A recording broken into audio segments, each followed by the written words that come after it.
आपकी जो कमेंट्री है उससे ये भी सेंस मिल रहा है कि शायद आप वैल्यू के बजाय ग्रोथ स्टॉक को शायद ज़्यादा पसंद कर रहे हैं। इस पर भी आप एक क्लैरिटी दे दीजिए कि कहाँ पर आपके फेवरेट कौन से स्टॉक्स हैं। और पिछले 3 साल की अगर हम बात करें तो आप चर्चा कर भी रहे हैं कि अलग अलग थीम्स आए, सास वाली कंपनीज आए, पास वाली प्लेटफॉर्म वाली तमाम कंपनीज आई, उसके बाद ये ईवी वाली थीम चली। 2025 में जब हम एंटर करने जा रहे हैं कुछ दिनों बाद अजय, तो आपके लिए वो स्टैंड आउट थीम कौन सी होगी? क्या ये थीम सभी चलती रहेंगी, लॉन्ग टर्म प्ले है, या और भी कोई नई थीम, नया सेक्टर इमर्ज होता हुआ आपको दिख रहा है? देखिए, दो चीजें हैं इस सेक्टर में। तो हमारे पास बड़ा क्लैरिटी हमारे को कि सेक्टर के अंदर में ई कॉम सेक्टर और हॉस्पिटल सेक्टर दो मेजर सेक्टर रहेंगे हमारे निवेश के लिए। फार्मा एंड हॉस्पिटल, ये दो मेजर सेक्टर रहेंगे हमारे, बिकॉज इसमें काफी एक्टिविटी है, काफी सारे प्लेयर हैं, काफी सारे ऑप्शंस हैं और काफी एमएनए हो रहा है इस गेम के अंदर में। और एक बड़ा लिस्टिंग भी आ सकती है शायद इस साल के अंदर में बड़ी हॉस्पिटल चेन की। तो ये एक जो सेगमेंट है वो बहुत अट्रैक्टिव लगता है हमको। काफी इन्वेस्टमेंट हमारी इसके अंदर में और काफी ऑप्शंस भी आपके पास, इन्वेस्टर के पास में।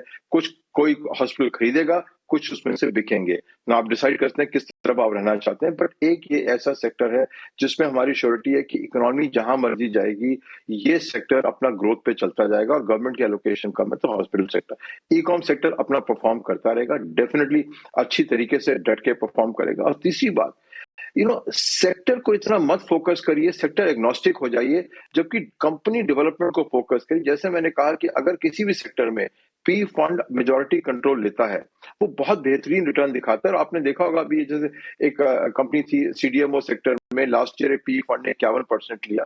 परफॉर्मेंस वैसी जैसी भी थी, कोई भी थी, अच्छी नहीं हुई परफॉर्मेंस, बट शेयर प्राइस उनकी 2 गुना, 2.5 गुना बढ़ गई है। अगर आप पी फंड को फॉलो करेंगे, चाहे वो कंज्यूमर में बाइंग करेगा, जैसे एक स्नैक कंपनी में बाय हुआ है, उसके अंदर आप जा सकते हैं, फार्मा कंपनी में जा सकते हैं, इंजीनियरिंग कंपनी में जा सकते हैं। बट अगर आप एक सेगमेंट देखेंगे तो मेरे हिसाब से इंजीनियरिंग, जहां एक्सपोर्ट है, हॉस्पिटल और ई कॉम, ये 3 सेक्टर हैं और जो आपको बेहतरीन रिटर्न दे सकते हैं, इतनी स्टेबिलिटी दे सकते हैं, जिसमें आपको लोकल इकोनॉमी की इतनी चिंता नहीं करनी है, जितना कि आपको देखना है कि रुपी डॉलर की जो इनकम है वो कितनी आ रही है और नेसेसिटी कितनी है। हॉस्पिटल नेसेसिटी है, इंजीनियरिंग एक्सपोर्ट रुपी डॉलर में है, pharma is rupee dollar play. तो इन तीनों को आपने 89 रुपीज के डॉलर का फॉरवर्ड प्रीमियम मिल रहा है लिटरली 2 साल का आपको आज। ये प्ले रखेंगे तो आप अपना ठीक स्टेबिलिटी रखेंगे, इतना घबराएंगे नहीं अगर निफ्टी गिरेगी या चढ़ेगी। को एक्स्ट्रा ऑर्डिनरी रिटर्न बनाना बड़ा मुश्किल है इस सेक्टर में। तो हमारी तो अब तो कॉल है, अब आज की तारीख में जीरो होल्डिंग है, और ना ही हम आई थिंक अगले साल 2025 में कुछ होल्डिंग रखेंगे इसमें, क्योंकि जब तक इसके अंदर में इस तरीके का कंपटीशन लगातार आता रहेगा, 6 प्लेयर, आप फुल एक साइज के प्लेयर्स हैं लगभग सारे, और वो compete कर रहे हैं। होंडा अनलिस्टेड भी है उसके अंदर में। तो उस माहौल के अंदर में शेयर होल्डर का रिटर्न आना, एक्स्ट्रा ऑर्डिनरी प्रॉफिट का रिटर्न आना बड़ा मुश्किल हो जाएगा। और उम्मीद हमारी ये थी 6 महीने पहले, 8 महीने पहले, की जो रूरल सेगमेंट है उससे काफी डिमांड आएगी इस मार्केट के अंदर में। बट आपने देखा इकोनॉमी की ग्रोथ रेट कितनी कम हो गई है, वो ग्रोथ भी कम हो जाएगी। और रही बात आपने ओला की, मैं कमेंट नहीं करता हूँ स्टॉक पे, बट वो एक ऐसी कंपनी थी जिसने कोई नई चीज नहीं बाजार में करी। उसके पास एक प्रोडक्ट थी, उसने ईवी अपना जो सब्सिडी था उसको यूज करते हुए सस्ते में डाली, सब्सिडी चली गई आज गवर्नमेंट की। जब सब्सिडी कम हो गई गवर्नमेंट की, सब प्लेयर वापस उसी जगह आ गए हैं। आपने देखा ईवी रजिस्ट्रेशन 40% कम हो गई है। तो बिना सब्सिडी के चले हुए ईवी का चलना बड़ा मुश्किल था, और वो हुआ ना। उन्होंने कोई मार्केट चेंज करी, ना मार्केट स्ट्रक्चर चेंज किया।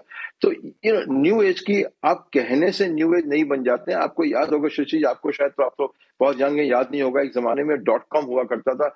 हर कंपनी ने लिख दिया कि हम डॉट कॉम है, उसके ऊपर में हमारी वैल्यूएशन बढ़ा दीजिए, जो आज कंपनी एआई कहती हैं। तो मेरे हिसाब से तो ओला शायद उसी उसी कैटेगरी कंपनी है जो कह रही थी हम मार्केट स्ट्रक्चर चेंज करेंगे, लेकिन कुछ था नहीं चेंज करने के लिए।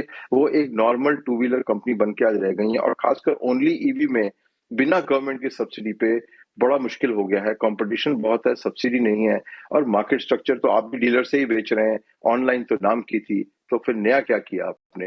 तो उस हिसाब से देखते हुए एक टू व्हीलर ही कंपनी कहूंगा ओला को, ना कि कोई न्यू एज कंपनी।